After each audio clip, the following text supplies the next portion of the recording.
দলটোৰ নাম প্ৰগতি।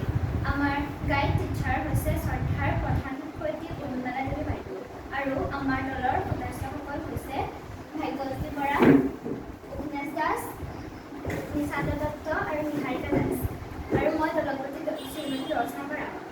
বিকশিত ভাৰত নিৰ্বাচন 2025 বৰ্ষৰ বাবে থিম লোকেল ফৰ ভোকেলৰ অধীনত আমি এটা আইডিয়া ল'লোঁ। আমাৰ গোলাঘাট জিলাৰ ঢেকিয়াল আৰু গুৰুজুবনীয়া মৌজাৰ অধীনৰ সাধাৰণ ধান খেতিৰ প্ৰতি অনীহা প্ৰকাশ কৰা কৃষকসকলৰ সুগন্ধি জহা ধানৰ খেতি কৰাৰ প্ৰতি আগ্ৰহী কৰা।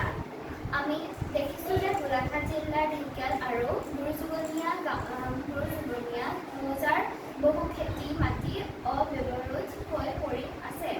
কৃষকসকলে কয় যে বান্দৰৰ উপদ্ৰৱৰ বাবে ধান খেতি কৰিব নোৱাৰি।